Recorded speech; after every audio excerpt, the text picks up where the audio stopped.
पकड़ रही है। बहुत स्वागत आपका न्यूज़ 24 पर। धन्यवाद। कैसे हैं प्रशांत जी? बस बढ़िया, बताएं। आपने कैंपेन में आग लगा रखी है बिहार चुनाव में। बाकी मुद्दों पर बाद में आऊंगा, मैं शुरुआत यहां से करता हूं। आजकल दो मुद्दे गर्म हैं।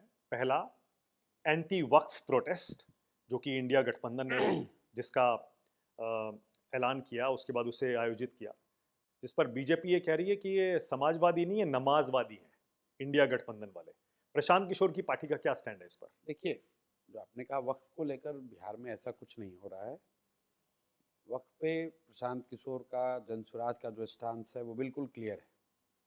हम लोगों ने कई बार इस बात को दोहराया, कई बार कहा कि वक्फ के बिल में क्या सही क्या गलत वो मुद्दा नहीं है।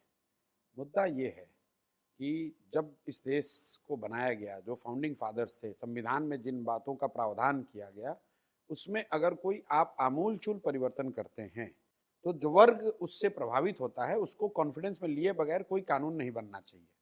ये वक्फ के लिए उतना ही लागू है जितना किसानों के बिल के लिए लागू था। तो ये हिंदू मुसलमान का मामला जनसुराज के लिए नहीं है। हम लोग के लिए ये मामला है कि जो हम लोग के फाउंडिंग फादर्स ने जो बातें कही, समाज के जिस वर्ग को विश्वास में लेने के लिए या उनको जो विश्वास दिलाया, उसमें अगर आप कोई चेंज कर रहे हैं तो उन वर्गों को, जो व्यक्ति, जो सरकार, जो दल भी उसको चेंज कर रहा है, उनकी ये जिम्मेवारी है कि उन वर्गों को कॉन्फिडेंस में लें। नहीं लिया गया ना? हाँ, नहीं लिया गया है। उस नजरिए से हम लोग उसके विरोध में हैं। बाकी आपने जो सभा की बात की, तो इंडिया गठबंधन ने कोई, यूपीए वालों ने कोई यहाँ सभा नहीं की है। ये यहाँ इमारत सरिया की मीटिंग थी, जिसमें सारे दल के लोग बुलाए गए थे। उसमें कुछ जनसुराज के भी लोग गए होंगे और सारे लोग वहां पर थे। जो लोग जुटे, ये उनका कार्यक्रम था, ये किसी दल का कार्यक्रम नहीं था। वो इमारत सरिया का कार्यक्रम, इमारत सरिया या उनसे जुड़ी हुई संस्था, मुस्लिम संस्थाओं का कार्यक्रम था और उन्होंने अपने स्तर पर इस कार्यक्रम को आयोजित किया था। उन्होंने सारे दलों के लोगों को बुलाया था, जिनको अच्छा लगा वहां गए। ठीक है, लेकिन क्लियर स्टैंड तो इस पर इंडिया गठबंधन ने ही लिया है। तेजस्वी यादव कह रहे हैं हमारी पार्टी सत्ता में आई, इस बिल को फाड़कर कूड़ेदान में फेंक देंगे। अब देखिए क्या है, तेजस्वी यादव जैसे लोग कुछ भी बोल सकते हैं। इस पूरे देश ने ये देखा कि उनके पिताजी लालू यादव पार्लियामेंट में खड़े होकर कड़े वक्फ बिल की बात कर रहे थे। और जहाँ तक रह गई बात बिल को फाड़ने की, तो ये लोग तो एनार्किस्ट हैं। ये कोई, इनकी पार्टी का ये डीएनए ही है। मार पीट, रंगदारी, अपहरण, फाड़ो तोड़ो, यही जानते हैं।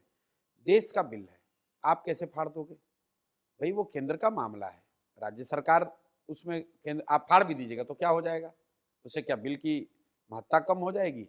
आप बहुत से बहुत ये कह सकते हैं कि राज्य में हमारी सरकार होगी, इसे लागू नहीं करेंगे। मैं इससे लागू नहीं करूंगा, वो भी उनके पूरे अधिकार में नहीं, लेकिन आप राजनीतिक तौर पे वो भाषा का प्रयोग कर सकते हैं। लेकिन बिल को फाड़ दूंगा, ये तो पॉपुलिस्ट एक बात कहने की है। क्लियर स्टैंड तो ले रहे हैं वो। राहुल गांधी भी ले रहे हैं, तेजस्वी यादव भी ले रहे हैं। नहीं भाई, ऐसा है, ये लोग क्लियर स्टांस तो बहुत चीज पर लिए हुए हैं। इन्होंने तो क्लियर स्टांस लिया कि हम बिहार में सामाजिक न्याय ला देंगे। आपकी सरकार आएगी तो आप क्या करेंगे? वक्फ बिल की बात हम लोग वक्फ के खिलाफ में हैं, बिल्कुल वक्फ के हम लोग खिलाफ में हैं। बात करेंगे अगर आपकी सरकार आई तो। लेकिन प्रधानमंत्री से कहेंगे बिल फाड़ने की जरूरत नहीं है। राज्य की जो सरकार होगी वो उसको लागू नहीं करेगी, यही उपाय है। ओके, उसके लिए बेकार बेवकूफ बनाने के लिए हीरोइज्म करने की जरूरत नहीं है कि मैं बिल को फाड़ दूंगा। तुम्हारे हमारे बिल फाड़ने से बिल खत्म नहीं होता है। बिल जिस देश के संविधान ने बनाया है, तो जो लोग कानून और संविधान को मानने समझने वाले लोग हैं, वो ये कह सकते हैं कि हम अपने राज्य में जैसे बंगाल में या कई अन्य राज्यों में लोगों ने कहा कि हम अपने राज्य में इसको लागू नहीं करेंगे। वो आप करने का प्रयास कर सकते हैं, कर सकते हैं। आप जो कानून संसद ने बनाया है वो सब पर लागू है। नहीं, लेकिन कम से कम राज्य के मुस्लिम तो ये सोचेंगे ना कि तेजस्वी यादव हमारे लिए वक्फ बिल के लिए केंद्र से लड़ रहे हैं। भाई ऐसा है, मुस्लिम क्या सोचते हैं इसकी ठेकेदारी ना आपके पास है ना तेजस्वी यादव के पास है। मुस्लिमों को सोचने दीजिए। मुस्लिम जो सोचेगा उसको बेहतर लगेगा वो करेगा। जनसुराज में हम लोग जाति धर्म की राजनीति नहीं करते। ओके, मैं किसी जाति के मीटिंग में नहीं जाता हूँ, मैं किसी धार्मिक मीटिंग में नहीं जाता हूँ। हम लोग रोज दरगाह में जा रहे हैं, मस्जिदों में जाते हैं, मंदिरों में जाते हैं, लेकिन मुसलमानों की बैठक में जा रहे हैं या किसी जाति विशेष के बैठक में जा रहा हूँ, ऐसा आज तक आपने 3 साल में देखा नहीं होगा। और वो एक पार्टी का, हम लोग का इस विचारधारा का स्टांस है, उस पर हम लोग कायम है। तो जब जाते हैं आप दरगाह में, मस्जिदों में, तो मुस्लिम क्या कहता है आपसे? क्या कहता है? मुस्लिम अपनी बात कहता है। हम वहाँ पहली बात कि हम दरगाह में इसलिए नहीं जा रहे कि मुस्लिम मेरे से राजनीति की बात करें, लेकिन रोज समाज में लोगों से मिलते हैं, लोग बात करते हैं। समाज का एक बड़ा वर्ग मुसलमानों का ऐसा है जो वक्फ बिल के पक्ष में नहीं है।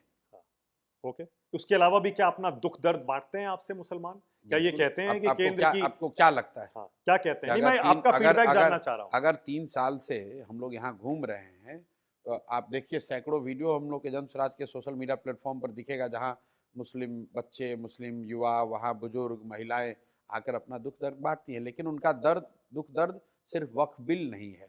उनका दुख दर्द ये है कि जिस देश को बनाने में मुसलमानों ने भी खून पसीना बहाया है, उस देश में कहीं ना कहीं वो अपने आप को आज असुरक्षित या असहज महसूस करते हैं। जिस देश को बनाने में उनके पूर्वजों की कुर्बानी गई है, उनको लगता है कि उस देश में आज उनकी पूछ नहीं है, या उनको कोई उनकी भागीदारी, उनकी हिस्सेदारी की कोई बात नहीं कर रहा है।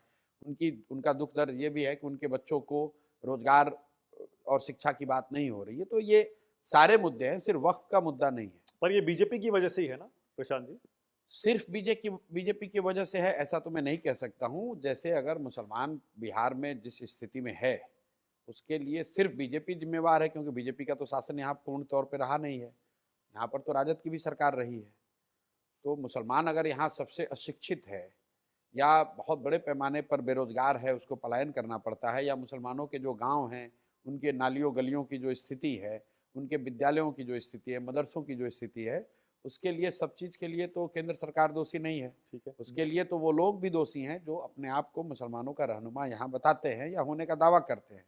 और मुसलमान इस बात को बहुत बेहतर तरीके से समझ रहा है, और आपको जब आने वाले चुनाव होंगे तो उसमें वो दिखेगा भी ठीक है। कि मुसलमान जो है वो किसी का बंधुआ मजदूर नहीं है। अभी तक मुसलमान यहाँ के लालटेन के, राजद के लालटेन में किरासन तेल बनकर जल रहा है, लेकिन रोशनी मुसलमानों के घरों में नहीं हो रही है। रोशनी तो लालू यादव के घर में हो रही है। जल रहा है मुसलमान, जल रहा है मुसलमानों का भविष्य, जल रहा है मुसलमानों के बच्चों का भविष्य। रोशनी हो रही है लालू यादव के घर में, उनके बच्चों के घर में। उनके घर में भी रोशनी कहाँ है? ऑपोजिशन में बैठे हैं, विपक्ष में बैठे हैं, 15 साल हो गए। मेरे भाई, केंद्र में भी सत्ता से 30 बाहर है। साल में 15 साल लालू जी और उनकी पत्नी मुख्यमंत्री रहे, 3 साल तेजस्वी यादव उप मुख्यमंत्री रहे। तो पिछले जो 30 बरस बीते हैं, 35 बरस, 35 में 18 बरस बिहार में शासन इन लोगों ने चलाया है। ओके। और आज का दूसरा मुद्दा है वोटर लिस्ट का। इलेक्शन कमीशन चला रहा है बिल्कुल गहन जांच, अपनी डोर टू डोर इंस्पेक्शन, बड़ा मुद्दा बन गया। ऑपोजिशन वाले ये कह बड़ा रहे हैं, मुद्दा है। वो ये कह रहे हैं कि एनआरसी ला रहे हैं बैकडोर से। ये बड़ा मुद्दा है। बड़ा मुद्दा इसलिए है कि देखिए, चुनाव आयोग एक संवैधानिक व्यवस्था है। उनकी जिम्मेवारी है कि इलेक्शन जो हो वो ट्रांसपेरेंट हो, बिल्कुल रिलायबल हो, विश्वसनीय तरीके से कराया जाए। पिछले 1 डेढ़ साल में हरियाणा और महाराष्ट्र के चुनाव में इस तरह के इलेक्टोरल रोल रिवीजन किए गए, और इलेक्शन के रिजल्ट जो आए वो कुछ लोगों के लिए अप्रत्याशित तौर पर अलग नतीजे आए, जो उनका अनुमान था उससे अलग आए। खैर, वो हो सकता है। लेकिन उसके बाद इस देश के विपक्ष के नेता राहुल गांधी ने इलेक्टोरल रोल रिवीजन को लेकर एक बड़ा मुद्दा, कुछ तथ्य उन्होंने समाज के सामने रखे। उस पर मुझे लगता है कि इलेक्शन कमीशन ने कुछ प्रमाणिक बात अभी तक रखी नहीं है। उसी बीच अब आप देख रहे हैं कि बिहार में आकर उन्होंने इलेक्टोरल रोल रिवीजन शुरू किया, जो 2003 के बाद पहली बार हो रहा है बिहार में। वो उनका अधिकार क्षेत्र है, वो करना चाहते हैं करें, लेकिन उन्हें ये जरूर स्पष्ट करना चाहिए कि भाई इसकी ऐसी कौन जरूरत आज आन पड़ी है? जब 2003 से ये नहीं हुआ था तो अभी क्यों करना चाहते हो? और अगर करना चाहते ही हैं तो कैसे करेंगे, कम से कम इस बात को बताएं। जो आप ये बता रहे हैं कि भाई ये डॉक्यूमेंट नहीं दोगे तो आपका नाम काट दिया जाएगा, आप नहीं रहेंगे, तो लोगों के मन में, एक बड़े समाज वर्ग के मन में ये बात है कि जिनका नाम काट दिया जाएगा उनके पास क्या उपाय होगा नाम फिर से जोड़े जाने का, या जिनका नाम आप जोड़ोगे उनका किस आधार पर जोड़ोगे? और इस पूरी प्रक्रिया को देखने, जानने, समझने वाला कौन होगा? क्या इलेक्शन कमीशन डेली बेसिस पर मीडिया के जरिए ये जारी करेगा कि किनका नाम हटाया गया, ताकि लोगों को समझ में आए कि भाई किसी वर्ग विशेष, जाति विशेष, क्षेत्र विशेष के लोगों का तो नाम नहीं काट रहे हो, या जिनका जोड़ रहे हो वो किनका नाम जोड़ा जा रहा है? अगर इलेक्शन कमीशन को ये करना ही है तो उनको बिल्कुल ट्रांसपेरेंट तरीके से करना चाहिए, और जो की स्टेक होल्डर्स हैं उनको विश्वास में लेकर करना चाहिए। वरना समाज में एक बहुत बड़े वर्ग में ये चर्चा ऐसी है कि इलेक्शन कमीशन ये ऐसा सत्तारूढ़ दल जो दिल्ली में है उनकी मदद के लिए कर रहा है। किस तरह से, किन लोगों के नाम काटे जाएंगे, आपका भाई, असेसमेंट क्या है? बिल्कुल असेसमेंट, जो लोगों का डर है, ऐसा लगता है लोगों को कि जो लोग भाजपा को वोट देने वाले नहीं हैं उनका नाम इसमें से कट सकता है। पर ये कैसे होगा प्रशांत जी? ये तो बड़ा मुश्किल होगा। कैसे चुन चुन के उन लोगों के नाम काटेंगे जो बीजेपी को वोट नहीं बिल्कुल देता? बिल्कुल, सबको मालूम है भैया। I-20 डेटा है, बूथ पे आप उठाइए, हम आपको बता देंगे किस बूथ पर किस पार्टी को वोट पड़ा है, किसको नहीं पड़ा है। ये कोई इतना बड़ा नहीं है। लोगों को बिल्कुल पता है, ऑन रिकॉर्ड है कि किस बूथ पर किस पार्टी को वोट पड़ा है। पर ये डेटा तो सीक्रेट होता है। बिल्कुल सीक्रेट नहीं है। किसने कहा सीक्रेट? कौन किसको वोट देता नहीं, है? ये बूथ वाइज डेटा बिल्कुल ऑनलाइन रिकॉर्ड पे है। आप जाकर देख सकते हैं कि बिहार के किस बूथ नंबर पर किस पार्टी को, किस उम्मीदवार को कितना वोट पड़ा है, कितना महिला, कितना पुरुष। ये तो I-20 डेटा में उनको जारी कर, कोई सीक्रेट डेटा पर नहीं। बूथ में कितना पड़ा है ये तो क्लियर है, पर किसने किसको दिया है? भाई तो बूथ बूथ से पता चल जाएगा। बूथ तो है वो 1000 लोगों के लिए, 200 परिवार वहां होते हैं। एवरेज 1000 लोगों पर एक बूथ होता है, तो 250 से 300 परिवार हुए, हाउस होल्ड्स हुए। तो अगर उस बूथ एरिया में आपको मेजोरिटी वोट नहीं मिला है, तो आप बिल्कुल चिन्हित कर सकते हैं कि वहां पर 300 जो घर हैं, उस वो ज्यादातर घर के लोगों ने आपको वोट नहीं दिया। अब देखिए, आप एक इलेक्शन एक्सपर्ट रहे हैं प्रशांत जी। आप जब कुछ कहते हैं तो उसको गंभीरता से लेना पड़ेगा। बिल्कुल। आप जब इस तरह की बात कह रहे हैं, मतलब इसमें दम हो सकता है कि कोई साजिश है और ऑपोजिशन के देखिए, वोट काटने के लिए ये मुहिम चलाई मैं गई। जो बार बार कहता हूँ, मैं इस तरह के शब्दों का प्रयोग नहीं करता हूँ कि ये साजिश है। मैंने ये कहा कि लोगों को ये समझ में नहीं आ रहा है कि अचानक से बिहार में इसको करने की जरूरत क्या पड़ी। वो कह रहे हैं कि पूरे देश में करेंगे। किया। बिहार से स्टार्ट है, उसके बाद अगले साल जिन बिल्कुल। राज्यों तो में है वहां भी जब करेंगे। भी कोई नया चीज आप शुरू करते हैं, तो कई लोग, समाज का एक बड़ा वर्ग होता है जो उससे असहज महसूस करता है। तो जो कर रहा है उसकी ये जिम्मेवारी है कि बताए कि भाई क्यों कर रहे हैं, और इसको करेंगे तो इसकी ट्रांसपेरेंसी कितनी होगी, इसमें कितने स्टेक होल्डर्स को विश्वास में लिया गया है। इलेक्शन कमीशन आया, बोला भाई 30 लाख नाम हटा दिए। लोग जानना चाहेंगे 30 लाख नाम एक दिन में तो हटेगा नहीं, तो आपको डेली बेसिस पे दिखाना चाहिए कि किन का नाम हटाया जा रहा है। आप इसको ऑनलाइन कर दो, ऑनलाइन ये पब्लिश कर दे सरकार, इलेक्शन कमीशन। डेली बेसिस पे जिनका नाम हटाया जाएगा उनका नाम पब्लिश कर दिया जाए, अपने आप लोगों को दिखने लगेगा किनका नाम हट रहा है। आपके हाल के दिनों के बयान में देखूं तो अब समझ में आता है कि पहले आप सिर्फ आरजेडी और नीतीश कुमार पर ज्यादा हमला करते थे, कांग्रेस पर भी हमलावर थे, लेकिन अब रिसेंटली आपने बीजेपी और नरेंद्र मोदी को अपने निशाने पर लिया है।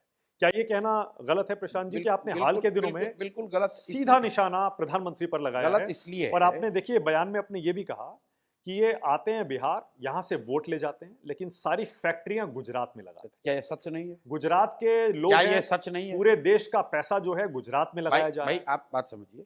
आप पहली बात तो ये समझिए कि हमलावर इन पर है, इन पर है, ये तो आप सुनने वाले पर है। मैं जितनी बात मोदी जी के बारे में पहले कह रहा था उतनी बात आज भी कह रहा हूँ। चूंकि चुनाव है और आप जैसे बड़े पत्रकार अब ज्यादा ध्यान से सुन रहे हैं, देख रहे हैं कि बिहार में क्या हो रहा है, तो आप उस बात को गंभीरता से ले रहे हैं। मैं मोदी जी पर कोई व्यक्तिगत टीका टिप्पणी नहीं कर रहा हूँ। मैं हिंदू मुसलमान की बात नहीं कर रहा हूँ, मैं मंदिर मस्जिद की बात नहीं कर रहा हूँ। मैं हर सभा में लोगों से पूछता हूँ कि अगर वोट बिहार का है तो फैक्ट्री बिहार में लगना चाहिए कि गुजरात में लगना चाहिए। लोग बताते हैं कि नहीं भैया, वोट हम लोग का है तो फैक्ट्री तो यहाँ लगना चाहिए। और फिर मैं पूछता हूँ, अच्छा भाई सभा में जितने लोग बीजेपी को वोट दिए हो, ये बताओ कि 15 साल में मोदी जी ने फैक्ट्री कहाँ लगाया? बिहार में लगाया है ज्यादा फैक्ट्री कि गुजरात में? तो लोग खुद ही कहते हैं गुजरात में।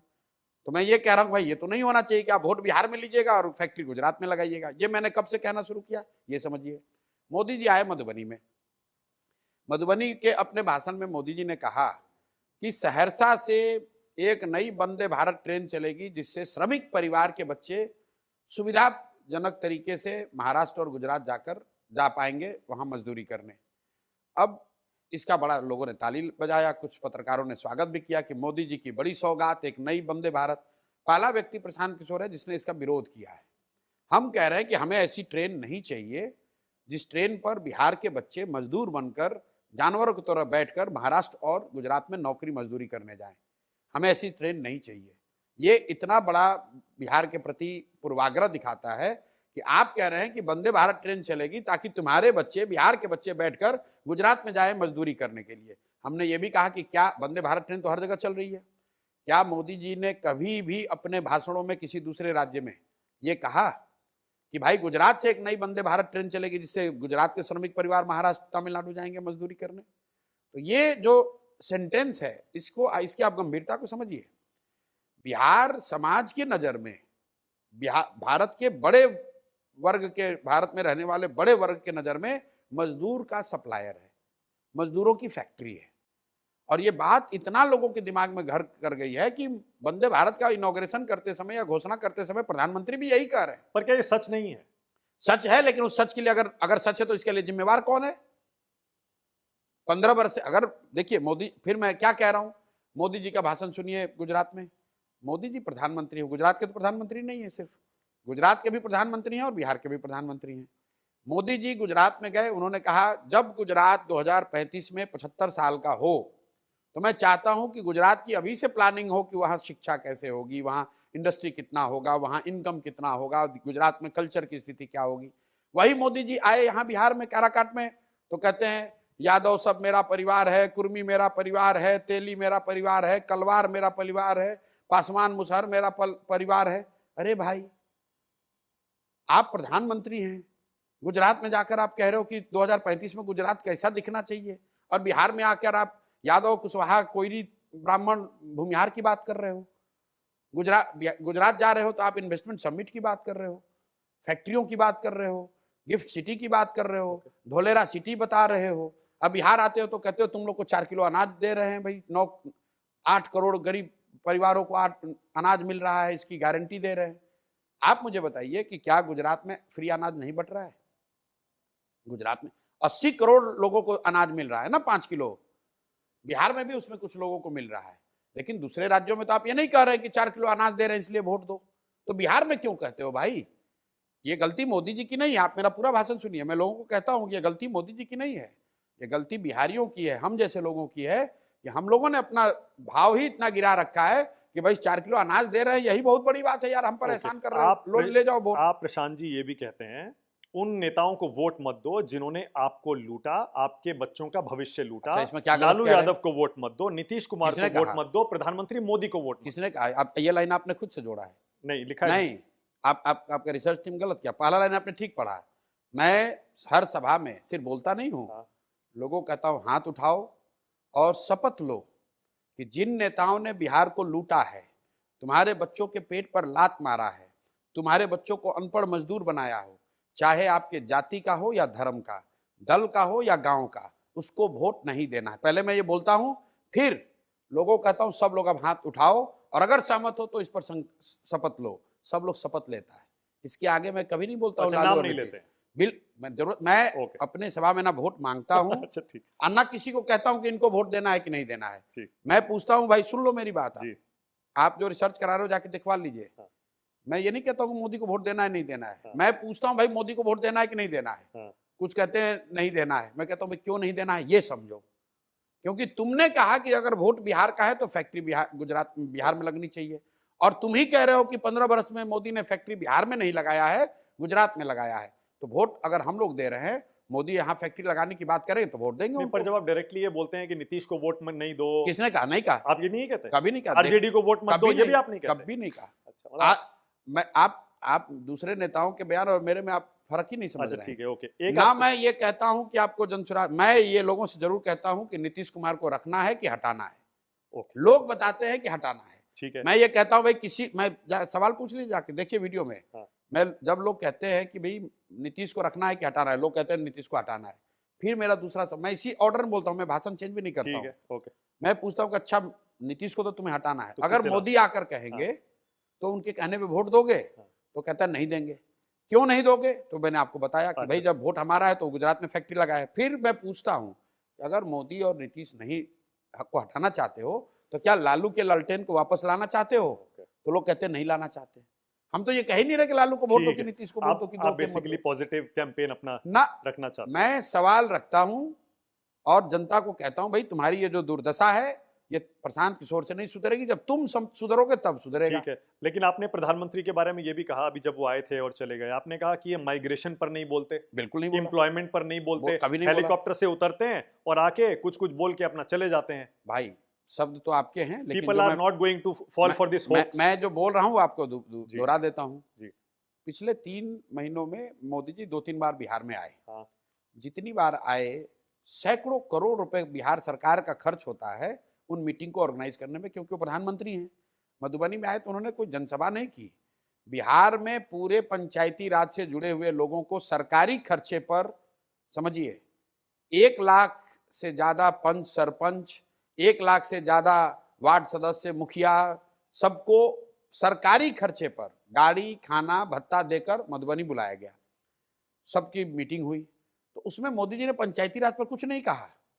उस पर उन्होंने ऑपरेशन सिंदूर की बात कही, वो भी अंग्रेजी में। तो भाई अगर पंचायती राज के लोगों को बुलाया है, बिहार सरकार के खर्चे पर बुलाया है, तो कम से कम पंचायती राज के लिए कुछ बोल दिए होते कि भाई बिहार के पंचायतों के लिए कोई विशेष राशि की घोषणा कर रहे हैं। वो तो उन्होंने किया नहीं। तो हम लोग ये कह रहे हैं कि आप जितनी बार आ रहे हैं, बिहार को कुछ दे रहे हैं नहीं दे रहे हो तो बात की बात है। बिहार जैसे गरीब राज्य से 10, 20, 50, 100 करोड़ रुपया खर्च क्यों करवा रहे हो अपने कार्यक्रम के लिए? बीजेपी के पास तो इतना पैसा है। भाई आप पार्टी के पैसे से आइए, कैंपेन कीजिए, कोई दिक्कत नहीं है। खैर वो पैसा की बात छोड़िए, उनकी अपना उनका जो भी तरीका है, आए बोले। क्या बोला मोदी जी ने? क्या मोदी जी ने बोला कि कब बिहार में शुगर मिल चालू होगा?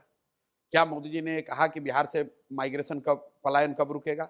क्या मोदी जी ने बताया कि यहाँ शिक्षा कब सुधरेगी? क्या मोदी जी ने बताया कि बिहार में जो सबसे बड़ी समस्या से लोग जूझ रहे हैं, बाढ़ के लिए केंद्र सरकार क्या, आज से नहीं मतलब दशकों से जो जूझ रही है, कि बाढ़ का कोई समुचित हल निकालने के लिए केंद्र सरकार क्या पहल करेगी? भाई इन मुद्दों पर आप नहीं बोल रहे हैं। आपने आकर घोषणा की ये रोड बनेगा, ये रेलवे लाइन खुलेगा। तो मेरे भाई हम लोगों ने ये कहा कि ये इससे तो बहुत बड़ी घोषणा आपने 2015 में की कि हम बिहार को 1,25,000 करोड़ रुपए दे देंगे का पैकेज दे देंगे। 15 के बाद लगातार मोदी जी प्रधानमंत्री हैं और यहाँ राज्य में भी एनडीए की ही सरकार है। तो हम लोग का सवाल ये है कि भाई 15 के बाद या तो मोदी जी ने वो पैसा भेजा नहीं, या उन्होंने पैसा भेजा, उन्हीं के डबल इंजन सरकार का दूसरा इंजन के लोग बिहार में उस पैसे को उन लोगों ने लूट लिया। क्योंकि बिहार में 1,25,000 करोड़ का कोई काम तो होता हुआ दिखा नहीं हम लोग को। तो मोदी जी उसका जवाब नहीं दे रहे, करे ये 25 किलोमीटर का एक रेलवे लाइन शुरू पर करेंगे। जब वो ऑपरेशन सिंदूर के बारे में बात करते हैं तो फिर आप उसका विरोध क्यों करते हैं? आपने ये क्यों कहा कि ये जो सीज फायर है ये इनको डैमेज करेगा, नुकसान पहुंचाएगा? आप बताइए, ऑपरेशन सिंदूर पे, सीज फायर पे हमने क्या कहा? हमने ये कहा कि भाई मैं उनमें से नहीं हूं जो ट्रंप ने क्या कहा, विदेशी मीडिया क्या करे, हम उस पर नहीं जाते हैं। हम तो भाई अपने देश की सरकार की बात मानते हैं। देश की सरकार के विदेश मंत्री हैं जयशंकर जी। जयशंकर जी ने कहा कि सीज फायर पाकिस्तान के पहल पर किया गया। ठीक है। हाँ। अब जयशंकर जी बहुत पढ़े लिखे सुलझे हुए विद्वान व्यक्ति हैं। उन्होंने कहा, मैं रिपीट कर रहा हूं, कि सीज फायर पाकिस्तान के पहल पर किया गया। इसका मतलब है कि पाकिस्तान दबाव में था। भाई समझौता करने, सीज फायर करने तो वही आदमी आता है जो दबाव में है। सेना या बहुत सारे देश के लोग ऐसा मानते हैं कि पाकिस्तान पर दबाव था, सेना अच्छा कर रही थी। तो मेरा ये मानना है कि अगर जयशंकर जी के शब्दों में पाकिस्तान सीज फायर करने आया था, सेना ने उनको दबाव में एक दिन में हिला दिया था, एक दिन के ऑपरेशन में या 2 दिन के ऑपरेशन में पाकिस्तान दबाव में आ गया था, तो काहे सीज फायर किए? तब तो आपको 2-4 दिन और सेना को छोड़ना चाहिए था, वो मार के पाकिस्तान को ठंडा कर देते। क्यों सीज फायर किया? और हम ट्रंप की बात नहीं कह रहे हैं, हम तो जयशंकर जी की बात मानते हैं। न्यूक्लियर पावर है ना, न्यूक्लियर पावर है ये कह रहे हैं पाकिस्तान न्यूक्लियर पावर है। ठीक है, तो इसका मतलब आप ये कह रहे हैं कि न्यूक्लियर पावर होने की वजह से सीज फायर लागू किया गया। जयशंकर जी तो ये नहीं कहे। ये बताइए कि ऑपरेशन सिंदूर होने से पहले क्या पाकिस्तान न्यूक्लियर पावर नहीं था? और मोदी जी जैसे, जयशंकर जी जैसे विद्वान लोग ऑपरेशन सिंदूर जब शुरू किया होगा तब ये सोचा तो होगा कि भाई कि न्यूक्लियर पावर है पाकिस्तान में। आप तो न्यूज के बड़े रिपोर्टर हैं, बड़े जर्नलिस्ट हैं। क्या देश में किसी ने कहा कि हम लोग न्यूक्लियर पावर पाकिस्तान है इसलिए डर गए, इसलिए मोदी जी सीज फायर कर लीजिए? देश के लोग तो तैयार हो गए। आपने सायरन बजवाया, लोग घर से निकले अंधेरे में, बंकर में, गड्ढे में लोग बैठे, प्रैक्टिस कर लिए। लोग मन से तैयार हो गए, भाई जो होगा इस पर आर पार देख लिया जाएगा। आप होते उनकी जगह तो आप क्या करते? सुन तो लो मेरे आप बात। प्रधानमंत्री की जगह होते आप क्या करते? हम नहीं है ना। अगर होते तो क्या करते? अगर होते वाली बात नहीं है, आप पहले उस सवाल का जवाब सुन लीजिए। सीज फायर वाला, अगर आप ये कह रहे हैं कि हमने न्यूक्लियर पावर पाकिस्तान है इसलिए सीज फायर किया, तो ये कहो, फिर ये क्यों कह रहे हो कि पाकिस्तान के कहने पर किया है? भाई पाकिस्तान तो न्यूक्लियर पावर पहले भी था और आपको उसकी समझ रही होगी। तो दोनों बात तो सत्य नहीं हो सकती है। आप लोग, आप कह रहे हैं ऑपरेशन, मैंने ये कहा कि पॉलिटिकली इसका नुकसान है। क्यों नुकसान है? क्योंकि देश भर में आप ही ने माहौल बनाया कि इस बार आर पार की लड़ाई होगी, इस बार हम लोग टेरर इंफ्रास्ट्रक्चर को बिल्कुल खत्म कर देंगे, इस बार हम लोग पीओके को मिला लेंगे, पाकिस्तान को 4 टुकड़े में बांट देंगे। ये देश की जनता ने उड़ा तो दिए 9 आतंकी अड्डे। मसूद अजहर का बयान आया, मेरे परिवार के 14 लोग मान लिया, तो वो तो सेना ने उड़ाया, उसके लिए उसका सम्मान है, देश के नेतृत्व का भी सम्मान है। लेकिन क्या टेरर इंफ्रास्ट्रक्चर पूरी तरह खत्म हो गया? क्या आप कह सकते हैं कि पाकिस्तान का टेरर इंफ्रास्ट्रक्चर पूरी तरह खत्म हो गया? बिल्कुल नहीं। तो मेरे भाई पहले ये बता दो कि ऑपरेशन सिंदूर का उद्देश्य क्या था? अगर उद्देश्य था टेरर इंफ्रास्ट्रक्चर को खत्म करना, तो हमारा सवाल ये है कि क्या टेरर इंफ्रास्ट्रक्चर पूरी तरह खत्म हो गया? ठीक। अगर आपने खुद अमित शाह जी ने कहा, सुन लीजिए पूरी बात, पार्लियामेंट में खड़े होकर कि हम वो लोग हैं, देश के लिए जीने मरने वाले लोग हैं जो पीओके को हाँ। बिहार देश में मिलाए बगैर मानेंगे नहीं। बीजेपी के स्वयंभू बड़बोले नेताओं ने कहा कि पीओके को अब देश में मिलाकर ही मानेंगे, तो भाई वो तो हुआ नहीं। कुछ लोगों ने कहा अब हम, अरे आपने इंदिरा गांधी को क्या देखा है, हाँ। इंदिरा जी ने तो एक बांग्लादेश बनाया था, हम लोग तो पाकिस्तान को 4 टुकड़ा में मोदी जी कर देंगे, तो वो भी नहीं हुआ। तो हम जैसे बेवकूफ लोग ये पूछ रहे हैं कि भाई ऑपरेशन सिंदूर का क्या लक्ष्य था जो आपने हासिल कर लिया, जिसकी वजह से आपने रोक दिया, और अगर आपने लक्ष्य हासिल नहीं किया तो क्यों रोका, तब बता दो। इसीलिए देश की जनता करेगी अच्छा, तब आपने खुद से नहीं रोका। जो ट्रंप कह रहे हैं वो बात सही है कि ट्रंप के दबाव में आपने रोका। अच्छा, मोदी इस बार बिहार चुनाव में फैक्टर हैं या नहीं है? क्योंकि लोग ये कह रहे हैं कि नीतीश कुमार ज्यादा दिखते नहीं है ऑब्वियस रीजंस की देखिए, वजह से, मोदी, इसीलिए एनडीए का चेहरा इस बार मोदी जी होंगे। देखिए मोदी जी देश के प्रधानमंत्री हैं और बड़े नेता हैं, भाजपा के सबसे बड़े नेता हैं, देश के शायद सबसे लोकप्रिय नेता हैं, तो ऐसा तो हो नहीं सकता है कि मोदी फैक्टर ना हो। हाँ। और वो आकर वही कैंपेन भी कर रहे हैं एनडीए की ओर से, तो फैक्टर तो रहेंगे ही, लेकिन कितना उसका असर होगा वो मुझे लगता है कि बहुत असर नहीं होगा। और उसकी एक वानगी लोगों को दिख रही है, जो 3 सभाएं उन्होंने करी हैं अभी यहाँ, उसका कोई चैटर जमीन पर ऐसा नहीं है कि भाई मोदी जी आए, उन्होंने ये बात कर दी, ये चैटर शुरू हो गया, लोग बड़े खुश हो गए। इनफैक्ट मधुबनी के मुकाबले जो उन्होंने विक्रमगंज में दूसरी सभा की, उसका असर कम था, और तीसरी सभा में तो बड़ी भद्द पीटी है, क्योंकि हर जगह वीडियो ये चला कि किस तरह लोगों को जबरदस्ती सरकारी अमले जमले को पकड़ के वहां पर सभा में पहुंचाया गया। और आप उस सभा का वीडियो जाकर देखिए क्लोजली, जो मोदी जी भाषण दे रहे हैं, मतलब इतना नीरस क्राउड है जिसको लग रहा है कि इनको पता भी नहीं कि क्यों आए हैं। और उसका एक आपको उदाहरण दे रहा हूं। मोदी जी भाषण खत्म करते हैं, बोलते हैं भारत माता की जय, एक बार बोला, 2 बार बोला, थोड़ा आवाज उतनी ऊंची नहीं आई, तो लोगों का जिसके जिसके हाथ में झंडा है सब लोग झंडा उठाओ, तो कैमरा वालों ने घुमाया, कोई झंडा ही नहीं उठा रहा है। तो ये दिखाता है कि उस तरह प्रशांत का जी, अभी महाराष्ट्र इतने बड़े बहुमत से जीत के आए हैं, दिल्ली महाराष्ट्र जीत के आए, हरियाणा जीत के ठीक आए, बात है। तो और महाराष्ट्र आप कह रहे हैं बिहार में नहीं सुन चलेगा? लीजिए, ऐसा है, महाराष्ट्र है, बिहार है। महाराष्ट्र में बीजेपी सरकार जीतती रही है, बिहार आज तक जीवन में नहीं जीत पाई है। हरियाणा रिपीट भाई, हो गया, दिल्ली केजरीवाल को हरा दिया। बिल्कुल ठीक बात है। कोई ऐसा राज्य नहीं है जहां बीजेपी पहले नहीं जीती। बिहार वो राज्य है जहां बीजेपी आज तक नहीं जीत पाई है, इस बार भी नहीं जीत पर पाएंगे, एनडीए तो है 15 साल से। इस बार भी नहीं जीत पाएंगे। अरे ये तो लड़ ही जब 100 रहे हैं, आप बीजेपी की बात कर रहे हैं, मोदी जी की बात कर रहे हैं, आपने महाराष्ट्र हरियाणा का एग्जाम्पल दिया। बीजेपी लड़ ही रही है 100, ठीक है, और बिहार जीतने के लिए आपको चाहिए 120। हाँ। तो बीजेपी तो कम से जेडीयू की 20 सीट नहीं आएगी? सुन तो लो आप मेरी बात, बीजेपी अपने दम पर तो ये नहीं जीत सकती है बिहार, इतना तो मान रहे हो ना। अब आप कह रहे हो गठबंधन में जीतेंगे, हाँ। तो अगर बीजेपी की इतनी ही पॉपुलैरिटी है, इतनी ही उनकी तैयारी है, इतनी ही ताकत है, तो लड़के देख लो 243, लड़के देख लो, पता चल जाएगा। आप तो कह रहे इतनी पॉपुलैरिटी है, महाराष्ट्र जीत गए, हरियाणा जीत गए, दिल्ली जीत गए, तो भाई बिहार भी लड़के देख लो, पता चल जाएगा। तो नहीं आ रही एनडीए की सरकार? बिल्कुल नहीं आ रही है, बिल्कुल नहीं आ रही है, लिख के ले लीजिए। और इस पर मैं ज़्यादा अभी, चूंकि मैं खुद के इसमें एक स्टेक होल्डर, इसलिए मैं ज़्यादा बोलता नहीं उस पर, लेकिन 2-3 बातें निश्चित आप लिख लीजिए। नीतीश कुमार नवंबर के बाद मुख्यमंत्री नहीं होंगे, बिहार में एक नया मुख्यमंत्री होगा। इसमें आपने इस पर कहा है कि लिख कर ले लो, चाहे लिख के ले लो ये बात। दूसरी बात लिख के ले लो कि जेडीयू को तीर सिंबल को 25 से ज्यादा सीट नहीं आएगी, और आई तो आप राजनीति छोड़ देंगे? छोड़ देंगे जी, ये आपने बंगाल कहा में कहा था, अभी कह रहे हैं, फिर रिपीट कर देते हैं, 25 सीट नहीं आएगा जदयू को। अगर जेडीयू की 25 से ज्यादा आई तो प्रशांत किशोर राजनीति छोड़ देंगे भाई। ठीक है, ओके। और तीसरी बात कि बिहार में बहुत बड़ा वर्ग बदलाव चाहता है, बदलाव सुनिश्चित। आपने 60% कहा है। 60% से ज्यादा लोग बदलाव चाहते हैं, वो किसी दल के हों, किसी वर्ग के हों, किसी जाति के हों, किसी विचारधारा के हों, बदलाव सब चाहते हैं। सब 30-35 साल से जो चीज चल रही है उससे ऊब गए हैं।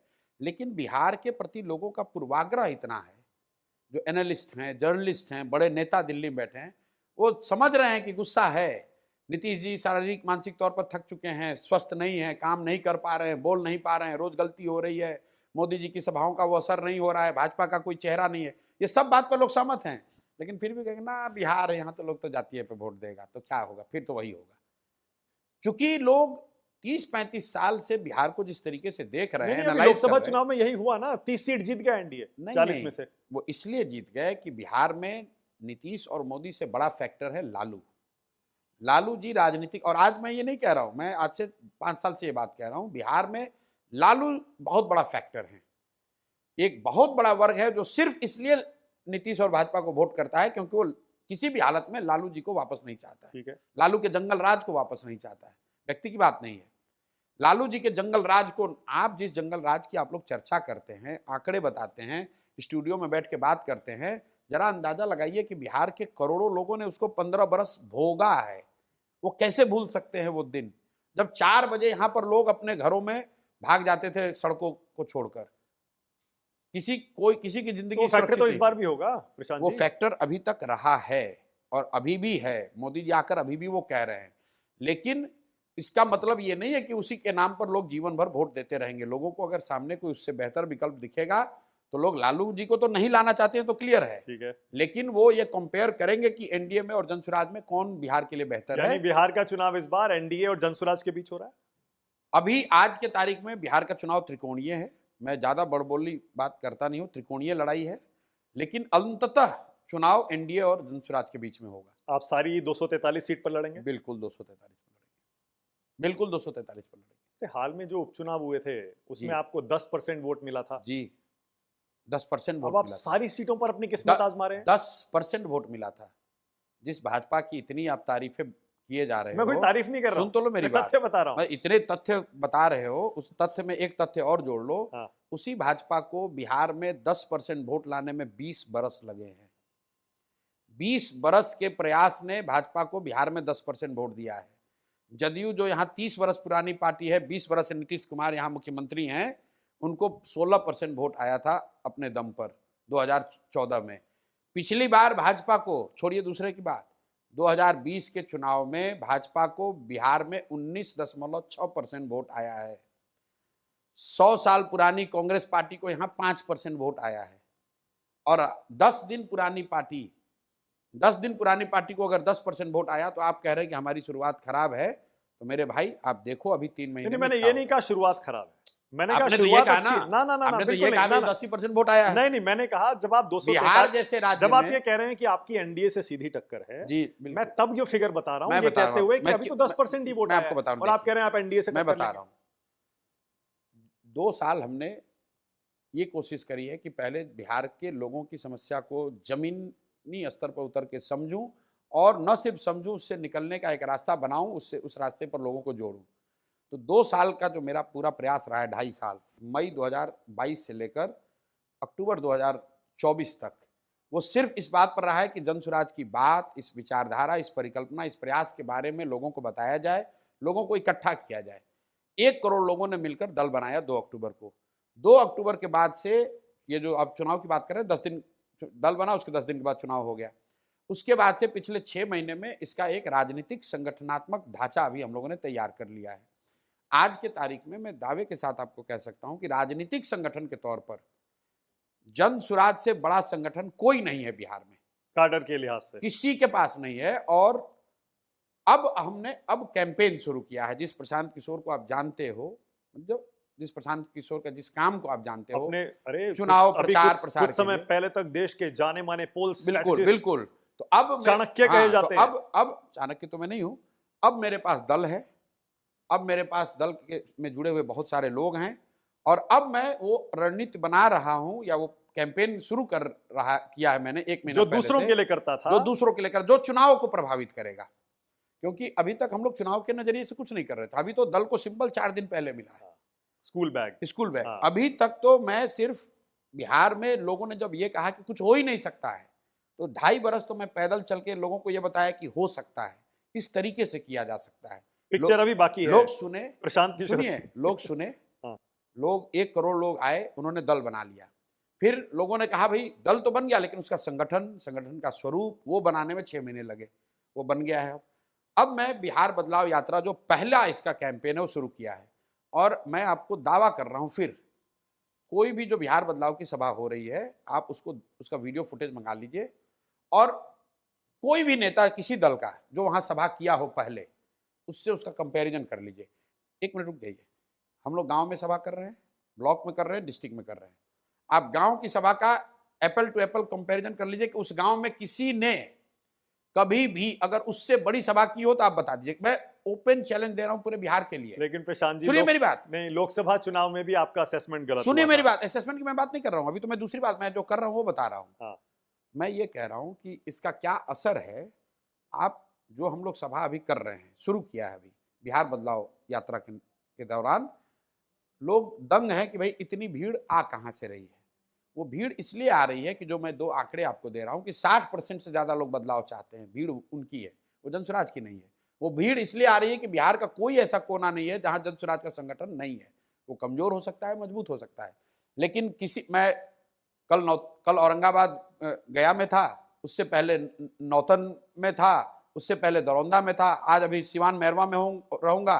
हर जगह वो सभा हो रही है, मीटिंग हो रही है, लोग हजारों की संख्या में आ रहे हैं। वो क्यों आ पा रहे हैं? क्योंकि वो जनसुराज का संगठन है, तभी तो आ रहा है। जेडीयू के नेता हैं नीरज कुमार, वो ये कहते हैं कि नेता नहीं है, प्रवक्ता है। प्रवक्ता कह लीजिए। प्रवक्ता का तो कोई रोल नहीं है ना, वो तो जो लिख के दिया वो पढ़ दिया। हाँ, तो उनको ये लिख कर दिया गया जो उन्होंने पढ़ा। वो ये कहते हैं कि इनकी फंडिंग कहाँ से हो रही है। तो 1000 वो ये कहते हैं कि फर्जी कंपनियों से सर, डोनेशन लेते हैं 50 लाख रुपए, फिर ऐसी कंपनियां हैं जिनका पेड अप कैपिटल जो है वो 71 लाख का है, 21 करोड़ दे दिया। ऐसा है, कुछ बेवकूफ लोग इकोनॉमिक्स ऑफेंसेस विंग में शिकायत करेंगे। ठीक कर दें भाई। इकोनॉमिक ऑफेंस विंग किसके अंडर है? सरकार तुम्हारी, राज्य में सरकार तुम्हारी, केंद्र में सरकार तुम्हारी। लोगों के मन में एक छवि है कि भैया मोदी जी और एनडीए के खिलाफ अगर एक शब्द आप बोलिएगा तो आपकी नौकरी चली जाएगी, आपको जेल कर देंगे। आप ही लोग कहते हैं इलेक्शन सीबीआई ईडी कर देगा, विपक्ष ऐसा कहता है। आप खुद भी कह रहे हैं कि भाई मोदी जी पे मैं आक्रामक हूं। हमको तो कोई ईडी नहीं पकड़ रहा है, डर नहीं लगता? सीबीआई नहीं पकड़ रही डर नहीं लगता? क्यों डर? अच्छा आप ये बताइए, बिहार में कोई भी आदमी या देश में कोई कह दे कि मैंने उससे किसी से 1 रुपया लिया हो, गलत। मैं किसी सरकारी पद पे नहीं हूँ, मैं कोई सरकारी गाड़ी नहीं लेता हूँ, सिक्योरिटी नहीं लेता हूँ, सरकारी बंगले में नहीं रहता हूँ, कोई सरकारी पद नहीं लिया है, कोई कॉन्ट्रैक्ट नहीं करता हूँ, बालू माफिया नहीं हूँ, शराब माफिया नहीं हूँ। क्यों डरूंगा? क्यों डरूंगा बताओ? लोग कहते हैं बीजेपी फंडिंग कर रही है इसीलिए नहीं डरते आप। भाई फिर गजब बात है। जिसको मैं सलाह देता हूं उससे पैसा लेता हूं। आप पत्रकारिता करते हैं, उसका आप पैसा लेते हैं। मैंने जीवन में जिसको सलाह दिया उससे पैसा लिया, उसको पैसा मांगा। अगर उस समय नहीं लिया तो अब कह रहे हैं कि भाई अब दो, मदद करो। बिहार में हम एक नई व्यवस्था बना रहे हैं, आप हमारी मदद कीजिए। वेरी लोग मदद कर रहे हैं। Very interesting. प्रशांत जी, इसका मतलब आप ये कह रहे हैं आपने जिसको सलाह दी, जिन के लिए काम किया, उनसे फीस ली, क्या वो अभी भी आपकी मदद कर रहे हैं? मैं वही बात आपको आज की, इसमें नई बात किया तो रोज पहले दिन से कहेंगे भाई हमको पैसा कौन देगा? हमारे बाप दादा कोई टाटा बिरला तो है नहीं, मैं कोई उद्योगपति हूं नहीं, मैं कोई बिहार में धंधा बिजनेस करता नहीं हूं। तो आखिर इतने बड़े अभियान को 3 वर्ष से चलाने के लिए पैसा कौन दे रहा है? बात तो ठीक है, पैसे वो लोग दे रहे हैं जिनकी मैंने पिछले 10 साल 15 साल में मदद की, या जिन लोगों जो लोग उन दलों के सिंपैथाइजर हैं जिन्होंने मेरा काम देखा है। मान लीजिए कि टीएमसी दे ना दे, टीएमसी वहां जीत कर आई तो टीएमसी को पैसा देने वाले सैकड़ों लोग हैं। उनमें से कुछ लोग होंगे जो कहते हैं नहीं भाई आदमी तो अच्छा है, ये इसमें क्षमता है, ये आदमी कर सकता है, बिहार में कुछ कर रहा है तो मैं थोड़ी मदद कर देता हूँ। तो पिछले 10 वर्षों में इलेक्टोरल बॉन्ड से मिल रहा है पैसा? बॉन्ड तो बंद बंद हो गया, लेकिन उससे पहले नहीं, हमें बॉन्ड से कैसे? नई पार्टी को तो इलेक्टोरल बॉन्ड से पैसा लेना अलाउड ही नहीं है। हम लोग जो पैसा लेते हैं वो तो बिल्कुल बेजाब्ता वेबसाइट पर है, जिसको वो बेवकूफ प्रवक्ता पढ़ के ऐसा बता रहा है जैसे कि उसने कोई खोजी पत्रकारिता की हो। वो वेबसाइट पर लिखा हुआ है कि किस कंपनी ने कितना पैसा दिया, ये ओपन किया हुआ है। इस बारे में आपका एक बयान भी बड़ा वायरल हुआ। आपने कहा कि किसी को सलाह देनी होगी, सलाह दे देंगे, 100 करोड़ रुपया तो यूं ही आ जाएगा। मिल जाएगा, 100 करोड़ मिल जाएगा। आज भी प्रशांत किशोर को 100 करोड़ देने को तैयार है। ज्यादा ये क्या होता है? इस ज्यादा अगर हम ये काम छोड़ दें जो यहाँ कर रहे हैं और आपसे ये काम ले लेके भैया चलो तुमको तमिलनाडु में जिता देंगे, जिताने के लिए आपकी मदद करेंगे, महाराष्ट्र जिता देंगे, तो फीस ले सकते हैं, कोई दिक्कत नहीं। ऑफर आते हैं अभी भी कि सलाह दीजिए, पैसे ले लीजिए? रोज तो नहीं आते हैं, अक्सर ही आते हैं कि भाई छोड़ दिया, हमने वो काम ही छोड़ दिया है। 3 बरस में कोई ये बता दे कि बिहार में हमसे ज्यादा किसी ने मेहनत की हो, कोई एक दिन भी मैं बिहार छोड़ के गया हूँ, गांव न गया हूँ, आप बता दीजिए। हम भाई हम वो लोग नहीं हैं, हम लक्ष्मी के पुजारी नहीं हैं, हम लोग सरस्वती के उपासक हैं, बुद्धि का खाते हैं। जो ऊपर वाले ने ज्ञान दिया है उस ज्ञान का जो जायज फीस अगर जरूरत है तो वो मांगते हैं लोग। पहली बार प्रशांत किशोर ने खुलकर बताया है, अभी इससे पहले जो मैंने बयान कोट किया उसमें भी, कि वो जब किसी पार्टी को सलाह देते थे, स्ट्रेटजी उनकी बनाते थे तो 100 करोड़ रुपए लेते थे। ये नहीं कहा, या उससे भी ज्यादा लेते थे? आपने उल्टा कहा। मैंने कहा कि अगर मैं चाहूं लेना तो ले सकता हूं, उतनी है, मतलब इससे ज्यादा भी पैसा लोग दे सकते हैं। छोड़ने के बाद और ब्रांड वैल्यू बढ़ गई है, आप ये कह रहे हैं? मैं ये कह रहा हूं कि अगर आप किसी को आपकी वो रेपुटेशन है कि आपके जुड़ने से चुनाव आप जीत सकते हैं, ओके। पूरा राज्य का राज्य, तो 100-200 करोड़ रुपया बहुत बड़ी रकम नहीं है। मैं कहीं पढ़ रहा था कि आपने इस 2-3 साल के दौरान भी टीडीपी को, चंद्रबाबू नायडू को आपने सलाह दी थी कुछ? नहीं? भाई देखिए ऐसा है, आप जब मैं जिस फील्ड में हूँ, मैं किनसे मिलूंगा? मैं माना गुप्ता से मिल रहा हूँ, ये पत्रकार हैं, राजनीतिक लोगों से मिलूंगा। मैं चंद्रबाबू नायडू से एक मेरी मीटिंग हुई थी जिसमें कि मैंने उनको जाके क्लैरिफाई किया था कि मैं जगन मोहन रेड्डी की मदद नहीं कर रहा हूँ, मैंने ये काम छोड़ दिया है उनके चुनाव के पहले। उसी को लोगों ने एक मिलकर बताया कि भाई गए हैं चंद्र, हम तो यहाँ पे बिहार के गांव-गांव में घूम रहे हैं। अच्छा, उनको ये लग रहा था कि आप जगनमोहन के लिए काम कर रहे हैं? हाँ, बिल्कुल, मैंने उनको ये आश्वस्त किया था बंगाल चुनाव जीतने के बाद कि मैं आंध्र के चुनाव में हस्तक्षेप नहीं करूँगा। ओके। क्योंकि मैं वो काम ही इसलिए नहीं कि मेरा कोई टीडीपी या वाईएसआरसीपी से मतलब है, मैंने वो काम ही जब 2022 में छोड़ दिया। फिर भी जैसे आपको भरोसा नहीं हो रहा है, वैसे उनको भी भरोसा नहीं हो रहा होगा, क्योंकि मेरी जो पूर्व की संस्था थी, मेरी नहीं मतलब जो मेरे साथी थे आईपैक, वो जी। वाईएसआरसीपी के लिए काम कर रहे थे। ओके। तो मैंने जाकर ये स्पष्ट किया कि भाई मैं उन इन्वॉल्व नहीं हूँ, वो बच्चे खुद से अपना चला रहे हैं, उनकी अपनी स्वतंत्रता है, वो जिसके साथ भी काम करना चाहें कर सकते हैं। ओके। संजय जायसवाल हैं बीजेपी के एमपी, वो कह रहे हैं कि आपकी पार्टी में 80% जो नेता हैं वो क्रिमिनल हैं। भाई 2 दिन पहले ये बयान दिया इस आदमी ने। देखिए ये वो आरजेडी कह रहे हैं आपके पास नेता ही नहीं है, तो सुन आप जिनको जो मिल रहा है उसको ठीक लिए जाए। ठीक है भाई, मान लो, चलो कम से कम मान तो रहे कि किसी कोई तो है। अब ये संजय जायसवाल का आप हिस्ट्री जान लो। ये लोग बेसिकली राजद के लोग हैं। राजद से चुनाव लड़ा था, 5400 इसको इस आदमी को वोट आया था विधायकी में।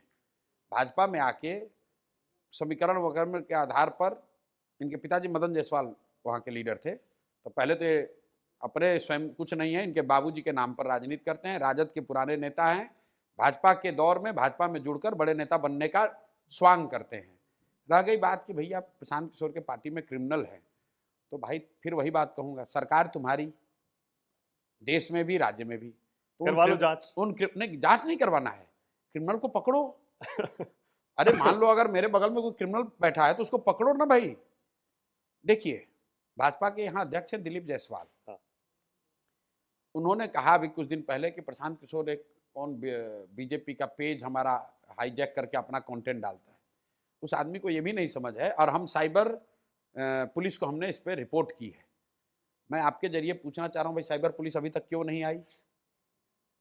भाई भाजपा का अध्यक्ष है, उनकी सरकार है, उन्होंने एफआईआर किया है सो कॉल्ड, आज तक पुलिस क्यों नहीं आई? क्योंकि उस व्यक्ति को यह भी नहीं समझ है कि पेज और ग्रुप में फर्क है। इसी ग्रुप को, बीजेपी का कोई ग्रुप है जो कोई लड़का चला रहा है, उसमें 2-4 उसने देखा जनसुराज का कंटेंट, जिसमें कोई भी अपना कंटेंट डाल सकता है, उसमें आरजेडी वाले भी कंटेंट डालते हैं। अब ये दिलीप जायसवाल कौन है? इनको क्रिमिनल दिख रहा है दूसरे पार्टी में, संजय जायसवाल को। इनके पार्टी के अध्यक्ष, माननीय अध्यक्ष दिलीप जायसवाल, मैंने कैमरे पर कहा है, फिर रिपीट कर देता हूं, इन पर संगीन आरोप है कि किशनगंज में सिखों के माइनॉरिटी मेडिकल कॉलेज को इन्होंने अवैध कब्जा किया हुआ है, अवैध कब्जा किया हुआ है। आपके कैमरे पे कह रहा हूं, अगर दम है तो क्लैरिफाई कर दो। और जिस दिन से मैंने कहा उस दिन से चुप्पी किया हुआ, बोला नहीं अभी तक। अच्छा। पहली बार ऐसा हो रहा है कि आरोप प्रत्यारोप भी नहीं, चुप है डर के मारे। मैं भाजपा के अध्यक्ष के बारे में बात कर रहा हूं, दूसरे की बात तो छोड़ दो, एक रुक जाइए, पूरा होने दीजिए बात। 20 बरस से सिखों के माइनॉरिटी के कॉलेज का भाई साहब ने उसको कब्जा किया हुआ है। उस कॉलेज से पिछले 20-25 वर्षों में बिहार के अलग अलग दलों के 50 से ज्यादा नेताओं के बच्चे, उनके परिवारजन बिना किसी एग्जाम के मैनेजमेंट कोटा से डॉक्टर बने हुए हैं, मेडिकल की डिग्री पाए हैं। राबड़ी देवी ने अब विधानसभा के पटल पर कहा कि दिलीप जायसवाल तो हमारे मुंहबोले भाई हैं, मुंहबोले भाई हैं। ये भाजपा के अध्यक्ष है यहाँ बिहार में। अच्छा। कहीं अगर यहाँ रोड पर खड़ा कर दीजिए, अगर रुकिए, हाँ। आप जिस भाजपा की बात कर रहे हैं, इतना बड़ा दल, मोदी जी का प्रभाव, दिलीप जायसवाल को पटना के किसी रास्ते पर खड़ा कर दीजिए और कैमरा लेके खड़े हो जाइए कि 10 आदमी भी अगर बता दे कि यही आदमी है जो दिलीप जायसवाल है। जिस आदमी को 10 आदमी नहीं जानता है वो यहाँ भाजपा का अध्यक्ष है। आप मुझे मेरे अगले सवाल पर ले आए। आपने भी अपनी पार्टी के अध्यक्ष को एक ऐसे आदमी को बनाया है जिनको कोई नहीं जानता। प्रशांत किशोर खुद अध्यक्ष क्यों नहीं बने? इसलिए क्या वो पर्दे के पीछे रहकर सारी बैटिंग करना चाहते हैं? क्योंकि हारे तो जिम्मेदारी भी नहीं लेनी पड़ेगी। ऐसा है, जनसुराज के राष्ट्रीय अध्यक्ष उदय जी हैं, जहां हम लोग बैठे हुए, जिनका घर है ये, उदय जी को कोई नहीं जानता ऐसी बात तो नहीं है। 2 बार एमपी रहे हैं, उनकी माँ 2 बार एमपी रही, 2 बार हारे भी हैं, 2 बार हारे भी, पिछले 2 चुनाव हारे हैं वो, बिल्कुल 2 चुनाव हारे हैं। हाँ। लेकिन यहाँ कोई उनको चोर बदमाश नहीं कहेगा, लोग यही कहेगा नहीं बहुत सभ्य व्यक्ति। आप क्यों अध्यक्ष नहीं बने? क्योंकि मैंने शुरू में घोषणा की है कि मैं नहीं बनूंगा। आप जैसे लोगों को फिर मौका ना मिल जाए कि अरे आप तो पहले कह रहे थे कि नहीं बनेंगे, देखिए आप ही बन गए। तो सीएम कौन बनेगा अगर आपकी पार्टी जो जीती जीत तो? कर आएगा, जिसको चुनेंगे विधायक को बनेगा मतलब सीएम। आप बन सकते हैं ना? नहीं बन सकते हैं, क्यों, कैसे बन सकते आप हैं? रूल आउट कर रहे हैं अपने आप को? जब चुनेगा तभी तो बनेगा। अभी तो आप कह रहे हैं कि हमको वोट ही नहीं मिलेगा। अभी तो नहीं, आप हमने ये नहीं कहा नहीं मिलेगा। अभी तो हमने आप ये हम कौन कह रहे हैं नहीं भाई यहाँ पर नहीं तो, नहीं, ये मैं कौन होता हूं कहने वाला कि आपको वोट मिलेगा या नहीं तो मिलेगा? फिर आप तो अपने हिसाब से हाइपोथेटिकल सिचुएशन क्रिएट कर रहे हैं। भाई कुछ भी हो सकता है, जनता चुन सकती है आपको। जन स्वराज जीत कर आएगा। हाँ। तो जैसे जन स्वराज के साथियों ने मिलकर प्रदेश अध्यक्ष बनाया, राष्ट्रीय अध्यक्ष बनाया, वैसे मुख्यमंत्री भी चुन लेंगे। और मुख्यमंत्री बने तो पहला काम क्या करेंगे प्रशांत किशोर? जन स्वराज की सरकार जब बनेगी, जो पहला काम होगा, 1 घंटे के अंदर शराबबंदी हटेगी। दूसरा काम ये होगा कि यहाँ पर जो 60 वर्ष से ज़्यादा उम्र के महिला पुरुष हैं उनको 2,000 रुपये पेंशन मिलने लगेगा। तीसरा काम ये होगा कि एक नया डिपार्टमेंट, एक नया टास्क फोर्स बनाया जाएगा ताकि 1 साल के अंदर यहाँ से पलायन को बिल्कुल रोक दिया जाए। चौथा काम ये होगा कि जनवरी से गरीब घरों के बच्चों को प्राइवेट स्कूल में पढ़ने की सुविधा हो जाएगी कि जब तक उनके इलाके में, ध्यान से सुन लीजिए, जब तक उनके इलाके का सरकारी विद्यालय को सरकार नहीं सुधारेगी तब तक गरीब परिवार के बच्चे को ये सुविधा होगी कि वो प्राइवेट स्कूल में पढ़े, उसका फीस सरकार भरेगी। ये 4 काम 24 घंटे, 48 घंटे में, 72 घंटे में तो निश्चित हो जाएगा। देश में 2-3 स्टेट जो सबसे ज्यादा ड्राई स्टेट होने के लिए जिनकी चर्चा होती है वो है बिहार और गुजरात। अब आप कह रहे हैं कि बिहार को आप ड्राई स्टेट नहीं रहने देंगे, आपकी बिहार सरकार आई ड्राई तो? स्टेट नहीं है, शराबबंदी है। शराबबंदी नहीं है। बिहार में शराब की दुकान बंद है। हाँ। होम डिलीवरी चल रहा है। मतलब जैसे अभी आप शॉपिंग अपना कहाँ करते हैं? आप तो दुकान पे नहीं जाते हैं, अमेजोन से, फ्लिपकार्ट से ऑर्डर करते हैं। तो क्या आप सामान नहीं खरीद रहे हैं? आप तो शर्ट पैंट सब बढ़िया सब खरीदे होंगे ऑनलाइन। तो यहाँ पर भी लोग होम डिलीवरी करा रहे हैं शराब का। 100 रुपए की शराब 300 रुपए में होम डिलीवरी हो रही है। आप उसको लीगलाइज करना चाह रहे हैं? नहीं, शराब की दुकान बंद है, शराब नहीं बंद है, पहली बात। दूसरा, इस शराब के दुकानों के बंद होने से सरकार का, बिहार की गरीब जनता का 20,000 करोड़ का सालाना नुकसान हो रहा है। और ये पैसा कहाँ जा रहा है? ये पैसा जा रहा है भ्रष्ट नेताओं के पास, अफसरों के पास, शराब माफिया के पास, जिसमें ज्यादातर लोग सत्ता में ऊपर बैठे हुए हैं। तीसरा, बिहार में ये किया गया है किसके लिए? महिलाओं के लिए। सबसे ज्यादा इससे प्रताड़ित कौन है? महिला। 8 लाख से ज्यादा लोगों पर केस हुआ। वो लोग 1 लाख से ज्यादा लोग आज भी जेल में सड़ रहे हैं। उनके घरों की महिलाएं थाने और कोर्ट का चक्कर लगा रही हैं। और अंतिम बात, बिहार में हम लोग भी पैदा हुए हैं यहीं पर, कभी भी हम लोगों ने सूखा नशा नहीं देखा था। स्मैक और उस तरह की जो प्रचलन इतनी तेजी से बढ़ा है बिहार में पिछले 4-5 वर्षों में, मैं आपको दावे के साथ बहुत सीरियसली कह रहा हूं कि अगर शराबबंदी इसी तरीके की चलती रही तो वो दिन दूर नहीं है कि जैसे उड़ता पंजाब हम लोग सुनते थे, पिक्चर देखे थे, उड़ता बिहार बनेगा। इतने बड़े पैमाने पर यहाँ सूखा नशा बढ़ा है। आप तेजस्वी यादव से इतने नाराज क्यों रहते हैं, खासतौर से उनकी पढ़ाई को लेकर? आप बार बार ये क्यों कहते हैं, पर्सनल अटैक क्यों करते हैं कि 9वीं पास है, 9वीं पास है, इन्होंने पढ़ाई नहीं की है, ये क्या बिहार चलाएंगे? किसी भी व्यक्ति के पर पर्सनल अटैक किया ही नहीं। लालू जी के परिवार में उनके लड़कों के बीच में लड़ाई चल रही है, क्या वो आप जाके सुनिए, मैं कहता हूँ, मैं इन बात पर नहीं बोलता हूँ। नीतीश कुमार अपना जीवन कैसे बिताते हैं इस पर मैं नहीं बोलता हूँ। उनका लड़का क्या करता है इस पर नहीं बोलता हूँ। मैं तेजस्वी के 9वीं फेल होने की बात क्यों कह रहा हूँ उसको आप समझिए। 9वीं फेल होना कोई अपने आप में गुनाह नहीं है। कई बार सामाजिक राजनीतिक परिस्थिति ऐसी है कि आपको फॉर्मल एजुकेशन नहीं मिलता है, नहीं कर आप ले पाते हैं। लेकिन तेजस्वी यादव जब पढ़ रहे थे, जब बच्चे थे, तो इनके माँ बाप दोनों मुख्यमंत्री रहे हैं बारी बारी से। ये डीपीएस आरके पुरम के छात्र हैं, जहां 9वीं पास ये नहीं कर पाए। इनका एक तर्क ये है कि हम क्रिकेट खेलने चले गए। तो भैया क्रिकेट कहाँ खेला वो भी आपको मालूम है। लेकिन मान लीजिए कहता है कि विराट कोहली भी हमारे कैप्टनसी में खेला, मान लीजिए उन्हीं की बात मान लीजिए कि क्रिकेट खेले। क्रिकेट छोड़े हुए कितना दिन हुआ? 20 वर्ष हो गया। भाई आप छोड़कर आए, उसके बाद पढ़ लेते। बिहार के गांव, आपने भी तो शायद ब्रेक लेने के बाद पढ़ाई दोबारा की थी। मेरी बात सुनो, आप मेरी बात पूरी हमारे कर लो, फिर हमारी पढ़ाई पे भी आएंगे। ठीक है। बिहार के गांव देहात में आप जाएंगे, आपको ऐसी महिलाएं मिलेंगी जो कहेंगी मैंने बीए किया है। अगर आप पूछेंगे बीए कैसे किया, क्या भाई बाबूजी के यहाँ थे तो वहाँ पढ़ने का सुविधा नहीं था। पति जब शादी हुई तो पति ने इनकरेज किया कि पढ़ो, फिर बाल बच्चा हो गया तो मैट्रिक करके छोड़ दिए, फिर लड़के जब बड़े हुए तो बीए किए। ये क्या दिखाता है? उस महिला का शिक्षा के प्रति सोच और सम्मान दिखाता है कि भाई शिक्षा ही वो रास्ता है जिससे तरक्की होगी। जब आप मुख्यमंत्री के लड़के रहते हुए 9th क्लास नहीं पास करते हैं, जीवन में कभी पढ़ाई का प्रयास नहीं किया बाद में, तो ये दिखाता है कि शिक्षा को लेकर आपका नजरिया क्या है, आपकी सोच क्या है, और वो बिहार के लिए घातक है। क्योंकि मैं बिहार को इंडस्ट्रियलाइज स्टेट नहीं देखता हूं, मैं बिहार को देश का ज्ञान का भूमि देखता हूं। बिहार में गरीबी तब खत्म होगी जब यहाँ शिक्षा आएगी, इंडस्ट्रियलाइजेशन से नहीं होगा। इंडस्ट्रियलाइजेशन से नहीं होगा। हम लोग, बिहार का सबसे गौरवशाली इतिहास कब रहा? जब हम लोग ज्ञान की भूमि थे, जब विक्रमशिला था, जब यहाँ नालंदा था, जब यहाँ पर पढ़ाई के लिए लोग जानते थे, जब राम जी भी यहाँ पढ़ने आए, जब बुद्ध और महावीर यहाँ से आए, जब चाणक्य यहाँ हुए, वो बिहार, आर्यभट्ट हुए, वो बिहार की ताकत है। बिहार की ताकत सीमेंट की फैक्ट्री नहीं है। तो अगर आप बिहार को ज्ञान की भूमि बनाना चाहते हैं और उसका अगुआ 9th नहीं पास किया है, या शिक्षा के प्रति उसका ये नजरिया है, तो वो सही लीडर नहीं हो सकता। मैं ये बता रहा हूं। आपसे पूछा गया कांग्रेस को कितना वोट आएगा, आपने कहा लालू भीख में जितना दे दें उतना वोट कांग्रेस को आएगा। सीट किसी ने पूछा कांग्रेस कितनी सीट लड़ेगी, हाँ। तो मैंने कहा लालू जी जितना सीट देंगे उतना लड़ेगी। भीख में देंगे? बिल्कुल ठीक बात है। ऐसा क्यों भाई? इसलिए अच्छा खासा गठबंधन चल रहा है उनका। मेरे भाई ऐसा है कि बिहार में राजनीति को थोड़ा बहुत भी जो समझते देखते हैं उनको मालूम है कि बिहार में लालू जी तय करते हैं कि कांग्रेस कितना लड़ेगी नहीं लड़ेगी। कांग्रेस अपने बूते पर कुछ नहीं कर सकती है। अब अगर आपको हमारी बात पर भरोसा नहीं है तो अपने न्यूज़ पे देख लीजिए। यहाँ कांग्रेस के कन्हैया कुमार बड़े लीडर हैं, हाँ। बिहार के हैं, बेगूसराय के हैं, यंग लीडर हैं, बहुत काबिल व्यक्ति हैं। वो आके 4-5 दिन यात्रा उतरा कुछ कर रहे थे। लोगों ने कहा अब कन्हैया कुमार आए, कांग्रेस बड़ी ताकत से लड़ेगी। मैंने उस समय भी कहा भाई कन्हैया कुमार उतने ही दिन तक बिहार में रहेंगे जितने दिन लालू जी अलाउ करेंगे। जिस दिन लालू जी ने फरमान जारी किया, कन्हैया कुमार को कांग्रेस वापस ले गई। पर अब तो कन्हैया ने मान लिया ना, सुन लीजिए, तेजस्वी हमारे सीएम फेस है। अरे मेरी बात तो सुन लो। हाँ। कन्हैया को तो मानना ही पड़ेगा। हाँ। क्योंकि लालू जी ने कहा है तो मानना ही पड़ेगा। यही तो बात मैं कह रहा हूं। ऐसा कहीं होता है कि जिस राज्य में चुनाव हो रहा है, जिस पार्टी का सबसे स्टार कैंपेनर या यूथ लीडर जो है वो उस राज्य में न आए? भाई कन्हैया कुमार बिहार आते नहीं है प्रचार करने, क्यों? क्योंकि लालू जी का आदेश नहीं है, लालू जी का परमिशन नहीं है। उसी आधार पर लोगों ने कहा कितनी सीट मिलेगी, मैंने कहा लालू जी जितना देंगे उतना मिलेगा। भाई 15 में, और ये मेरा फर्स्ट हैंड एक्सपीरियंस भी है, 15 में जब महागठबंधन बना तो मैं ही उसमें था, मैं ही निगोशिएट कर रहा था। हमने प्रपोज किया कांग्रेस को 40 seat, 41 to be precise. Lalu ji 10 दिन तक ये उलाहना देते रहे कि भाई 41 काहे दिए हो, सब कांग्रेसी को तो हम 20-25 पे बना लेते हैं।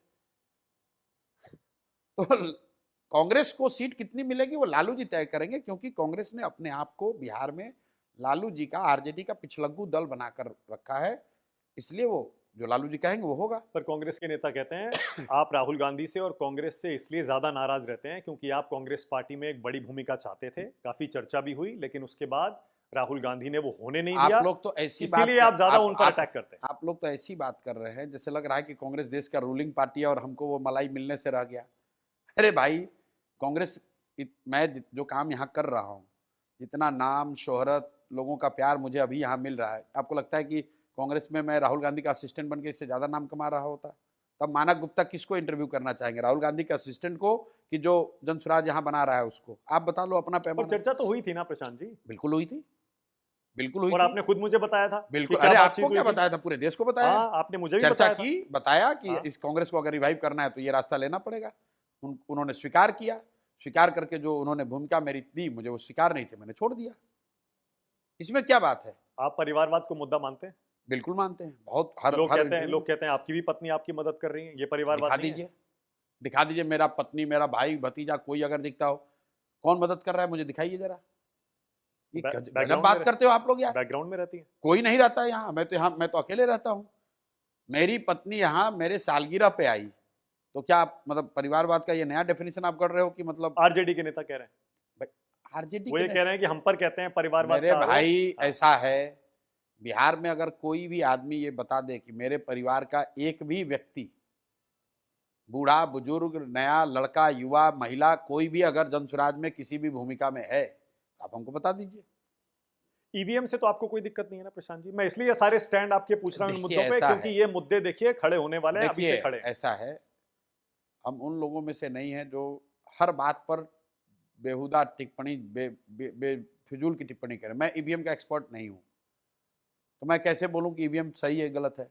मैं ये जानता हूँ कि मैं इतना समझता हूँ कि चुनाव आयोग की जिम्मेवारी है, देश में एक व्यवस्था है और उनकी जिम्मेवारी है कि चुनाव सही तरीके से कराया जाए। मैं ये नहीं मानता हूं कि ईवीएम को पूरे ही देश में एक साथ कोई हैक कर लेगा, लगातार करता रहेगा और पता नहीं चलेगा। अगर ऐसा हो रहा है तो कोई इतना बड़ा चालाक आदमी है, तब तो ठीक ही देश को चला रहा है। कुछ विश्लेषकों का ये कहना है नई पार्टी या नया आंदोलन जो दो अन्ना जी के समय हुआ था वो सब धराशायी हो गया दिल्ली में आम आदमी पार्टी के हारने के बाद। अब लोगों में इंप्रेशन ये है सारी पार्टियां एक जैसी होती हैं। ऐसे में जन स्वराज भी कुछ नहीं कर पाएगी क्योंकि कौन लोगों लोग का हैं ये? भरोसा आंदोलन से उठ गया है, कौन नई कौन, तरह की राजनीति से उठ गया है। कौन लोग हैं ये जो ये कह रहे हैं? तभी तो उसका जवाब दिया जाए। लोग तो कुछ भी कहेंगे। लोग तो दिल्ली स्टूडियो में बैठ के, जिनको ये नहीं मालूम है कि बिहार में जिला कितना है, वो बताएंगे कि बिहार में वोट कैसे पड़ेगा। तो क्यों हारे मैं नहीं, केजरीवाल? मैं केजरीवाल क्यों हरे वाला कहानी है। मैं ये कह रहा हूँ कि जो आपके स्टूडियो में लोग बैठते हैं बिहार, अब आप लोग लिखते हैं राजनीतिक विश्लेषक, और बिहार में क्या हो सकता है क्या होगा उस पर टीका टिप्पणी करता है। मेरा सवाल आपसे ये है, या आपको सुझाव ये है, सवाल तो आपसे मैं क्या करूँगा कि उनसे ज़रा पूछ लो कि भाई बिहार में जिला कितना है, बिहार में प्रमंडल कितने हैं, जिला तो छोड़ दो, बिहार की चौहद्दी बता दो। ये नहीं पता है कि बिहार में जिला कितना है, लेकिन ये पता है कि 3.5 करोड़ परिवार, 13 करोड़ लोग कैसे वोट करेंगे, ये उनको दिल्ली में बैठे बैठे पता मैं है। केजरीवाल पर इसलिए पूछ रहा हूं क्योंकि वो कह रहे हैं कि हम बिहार में आके चुनाव लड़ेंगे। लड़े, बिल्कुल लोकतंत्र है, सबको लड़ना तो चाहिए। दिल्ली में क्यों हारे वो? दिल्ली में हारने की जो वजह मुझे दूर से समझ में आती है, एक तो 10 साल का एंटी इनकम्बेंसी था, दूसरा केजरीवाल जी ने जो स्टांस लिया मुख्यमंत्री पद छोड़ने का। मुझे ऐसा लगता है कि जब उन पर एलिगेशन लगे लिकर स्कैम के, जो उनको अरेस्ट किया गया, जेल भेजा गया, या तो उसी समय पद छोड़ देते। तो जब छोड़ना था तब छोड़ा नहीं, जब जेल से आ गए तो जब जिम्मेवारी संभालनी थी तब छोड़ दिया। तो माया मिली नाराम, दोनों ओर से गए। तीसरी बात, केजरीवाल को एक बहुत बड़ा वर्ग ऐसा था जो वोट देता था कि ऊपर मोदी नीचे केजरीवाल, क्योंकि तब तक वो फॉर्मली बीजेपी के एंटी अलायंस के हिस्सा नहीं थे, इंडिया अलायंस के हिस्सा नहीं थे, यूपीए के। इस बार पहली बार ऐसा हुआ जब वो यूपीए इंडिया के अलायंस के हिस्सा बन गए, तो चलो उसका भी एक फायदा है, लेकिन विधानसभा में वो अलायंस से भी हट गए, तो फिर यहाँ पर भी वही, ना इधर के रहे ना उधर के, बीच में हो गए। और चौथी बात, जो दिल्ली में फ्लड आया था पिछली रेनी सीजन में, इलेक्शन से 1 साल पहले वाले, जो बारिश हुई थी, आप लोगों ने कवर भी किया होगा उसको काफ़ी, उसके बाद सरकार ने वहाँ पर कोई उसका रेक्टिफिकेशन नहीं किया। तो खासकर जो लोअर मिडिल क्लास की जो कॉलोनी है, जो आम आदमी पार्टी का कोर वोटर होता था, वो बहुत छोटा मुद्दा लोगों को लगता है, लेकिन वो उसने बहुत इफेक्ट किया गवर्नेंस के मॉडल को। करीब 2 महीने तक लोग पानियों में, नालियाँ, गलियाँ, सड़कें बिल्कुल खराब हो गई, और सुदूर दिल्ली के अंदर के इंटीरियर्स में लोगों की परेशानी बहुत बढ़ी। और अंतिम बात, ये जो शीश महल वगैरह वाली जो बात उठी, उसका भी नुकसान हुआ कि जो पार्टी विथ डिफरेंस, और आप एक और कह रहे हो मैं कट्टर ईमानदार हूँ, और दूसरी ओर आप घर बनाने में दिक्कत नहीं है, लेकिन लोगों को ऐसा लगा भाई इसमें छुपाने क्या बात है, बता दें कि भाई दिल्ली का चीफ मिनिस्टर का नया घर बनाया जा रहा है इसमें। ओके, जल्दी से प्रशांत जी रैपिड फायर कर लेते हैं क्योंकि आपको भी जाना है। छोटे छोटे सवाल, छोटे छोटे जवाब, क्योंकि पिछली बार जो हमने किया था वो भी बहुत वायरल था। Rapid fire round. Prashant Kishor, पहला सवाल, बिहार का अगला मुख्यमंत्री कौन बनेगा? नीतीश कुमार को छोड़कर कोई बनेगा, नीतीश कुमार नहीं। बिहार की अगली सरकार किसकी बनेगी? जन स्वराज की। क्या प्रशांत किशोर चुनाव लड़ेंगे? लड़ भी सकते हैं, अभी तय नहीं है। अभी तय नहीं। जन स्वराज कितनी सीटें जीतेगा? अर्श पे या फर्श पे। अच्छा, या 10 तो 10 से कम, या इतनी की पूरी व्यवस्था क्या बात है। परिवर्तन एनडीए को होगा। कितनी सीटें आएंगी? एनडीए को पिछली बार से कम सीट आएगी। बीजेपी को पिछली बार से कम या ज्यादा? एनडीए को। एनडीए को। जेडीयू को आपने कह दिया 25 मैं से। बता रहा हूँ एनडीए को पिछली बार से कम सीट आएगी, लिख लीजिए। ओके, आरजेडी कांग्रेस को कितनी सीटें आएंगी? पिछली बार से कम। असदुद्दीन ओवैसी की कोई भूमिका एआईएमआईएम नहीं। जीरो। कोई भूमिका नहीं, बिहार में इरेलेवेंट। क्या बीजेपी का मुख्यमंत्री बनेगा? कैसे बनेगा भाई, बीजेपी तो 100 सीट लड़ रही है, तो 120। अब बीजेपी वाले खुद नहीं कह रहे हैं कि उनका मुख्यमंत्री बनेगा, तो आप कौन बोलने वाले, हम कौन बोलने वाले। क्या नीतीश जी की जगह जेडीयू का सीएम बन सकता है अगर सरकार आई तो? नीतीश एनडीए जी की सीएम नहीं बन रहे हैं। निशांत कुमार बन सकते हैं? नहीं, वो कांग्रेस का राजनीति में ही नहीं है, कांग्रेस का सीएम बन सकता है कभी बिहार में? असंभव। आरजेडी का तो बन सकता है। आरजेडी की सरकार बनेगी तो तेजस्वी यादव बन जाएंगे। तेजस्वी मुख्यमंत्री उम्मीदवार के तौर पर इतने लोकप्रिय बिहार में क्यों हैं? हर सर्वे में उनका नाम सबसे ऊपर आता है। इसलिए कि वो लालू यादव के लड़के हैं, रिकॉल वैल्यू लोगों की है, और समाज में उनकी जाति के लोग और मुस्लिम समाज के लोग उनको अभी तक देखते रहे हैं कि ये मुख्यमंत्री के तौर पर भाजपा के ऑल्टरनेटिव हो सकते हैं, इसलिए उनका रेटिंग ठीक है। आपको देश शुरुआती रेटिंग हाई दिखता है। देश का अगला पीएम कौन है? अभी तो प्रधानमंत्री मोदी हैं, उसके बाद उसके बाद का तो पता नहीं, जब चुनाव होगा, कब होगा, कैसे होगा, ये तो किसी को पता ही नहीं है। राहुल गांधी पीएम बन सकते हैं कभी? बन सकते बन सकते हैं। बन सकते क्यों नहीं बन सकते भाई, विपक्ष के नेता है, विपक्ष के नेता बन ही सकते हैं प्रधानमंत्री, जब देश की जनता उनको वोट दे देगी। देश के सबसे बड़े, चलिए, ये तो बड़ा आसान जवाब हुआ। अरे तो इसमें क्या है, अब इसको आपने बोला छोटा जवाब, तो मैं मेरा कह रहा बन सकते हैं। नहीं, आपने आसान। पूछा बन सकते हैं, मैं कह रहा बन सकते हैं। आपने आसान दिया जवाब। अरे आपने तो फिर मतलब इतनी सीटें कभी आएंगी, ये सवाल था मेरा। बिल्कुल, अरे आ सकती है। कांग्रेस को 400 सीट आई हुई थी। प्रशांत किशोर चुनाव जीते तो उनका भविष्य क्या होगा? बिहार में ही रहेंगे, पटना में ही रहेंगे? बिहार में रहेंगे। बिहार में रहेंगे। अगर प्रशांत किशोर हारे तो उनका भविष्य क्या होगा? बिहार में रहेंगे या पोल स्ट्रेटजी में वापस लौटेंगे? बिहार में ही रहेंगे।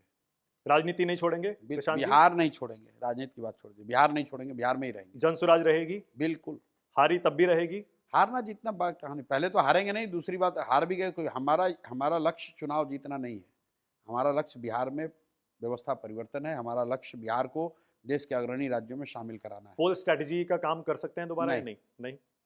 बिहार में हिंदू किसे वोट देगा प्रशांत जी? बिहार में हिंदू मुसलमान दोनों उसको वोट देंगे जो उनके बच्चों का पलायन रोकेगा, उनके बच्चों के पढ़ाई की बात करेगा। और यही जवाब आप पिछड़ा, अति पिछड़ा, SC ST पर भी देंगे? सबके लिए। जाति पर वोट नहीं पड़ेगा? ऐसा मैं नहीं कह सकता हूँ कि जाति पर वोट नहीं पड़ेगा, लेकिन जाति से ऊपर लोग अपने बच्चों के लिए वोट करेंगे, अपने बच्चों के रोजगार पलायन को रोकने के लिए, रोजगार के लिए और शिक्षा के लिए वोट करेंगे। ओके। जाति जनगणना का मुद्दा बीजेपी NDA को फायदा पहुंचाएगा? जिन लोगों ने कराया उनको फायदा नहीं मिला। मुस्लिमों का नेता कौन है प्रशांत जी बिहार में सबसे बड़ा? कोई एक व्यक्ति नहीं। क्या पिछड़ा कथावाचक हो सकता है? बिल्कुल हो सकता है, होना ही चाहिए। क्या हर काबिल व्यक्ति जिसको कथावाचना आती है वो होना ही चाहिए उसको। आपको लगता है अगड़ों को सारे नेता बिहार में भूल चुके हैं? हर कोई पिछड़ों की राजनीति करता है? मैं अगड़े पिछड़े के नजरिए से देखता नहीं हूँ। बिहार में जो भी बिहार के पलायन को रोके, जो भी बिहार में शिक्षा की स्थिति को सुधारे, जो भी बिहार में भ्रष्टाचार रोके, वो बन सकता है। क्या आरक्षण में क्रीमी लेयर होनी चाहिए? होनी चाहिए। किसी पार्टी से गठबंधन करेंगे प्रशांत किशोर चुनाव से पहले या चुनाव के बाद? न चुनाव से पहले न चुनाव के बाद। चिराग पासवान पर आपकी राय क्या है? अच्छे नेता हैं, दिल्ली की राजनीति करते हैं, बिहार से राजनीति करते हैं, लेकिन राजनीति केंद्र की करते हैं। दिल्ली की राजनीति छोड़कर बिहार की राजनीति करनी चाहिए। कर रहे हैं, वो तो कह रहे हैं मैं आ रहा हूँ बिहार। नहीं, छोड़ के करनी चाहिए ना। बिहार आना तो आते तो रहते ही हैं। क्या आप उनको चैलेंज कर रहे हैं? नहीं, चैलेंज नहीं कर रहे, सुझाव दे रहे हैं, मित्र हैं। दिल्ली का छोड़कर अगर बिहार में राजनीति करेंगे तो ज्यादा तरक्की करेंगे। वो तो लग रहा है मुख्यमंत्री की रेस में शामिल हो गए। बिल्कुल हो जाएंगे, अगर वो छोड़ के क्यों नहीं, सब हर बन आदमी सकते हैं, CM बन सकते हैं भाई, हर आदमी बन सकता है, जो मेहनत करेगा वो बन सकता है, जिस पर जनता भरोसा करेगी वो कर सकता है, लेकिन केंद्र में मंत्री रहते हुए आप नहीं कर सकते ये। ओके। नीतीश कुमार को 10 में से कितने नंबर देते हैं CM के तौर पर? चौथे टर्म में 1 या 2।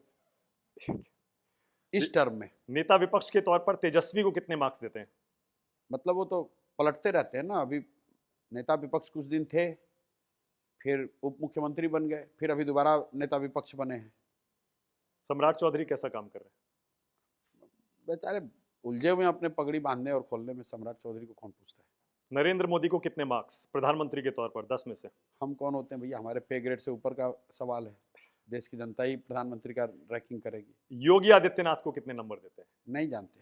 आएंगे प्रचार करने के लिए, मैं इसलिए पूछ रहा हूँ। आए तो उससे क्या फर्क पड़ता है? स्टार प्रचारक है बीजेपी भाई, स्टार प्रचारक है, होंगे। वो बुलडोजर की पॉलिटिक्स आएगी बिहार में? बिहार इस तरह की पॉलिटिक्स को ना कभी स्वीकार बिहार ने किया है, ना आगे करेगा। बिहार और यूपी के सोशल पॉलिटिकल फैब्रिक में फर्क है, इसीलिए बीजेपी यूपी आज से नहीं, योगी जी से पहले 20 साल पहले यूपी वहां पर जीती है। आज तक बिहार नहीं जीत पाए। दोनों की राजनीति में, दोनों के सोशल टेक्सचर में, राजनीतिक समझ में जमीन आसमान का फर्क।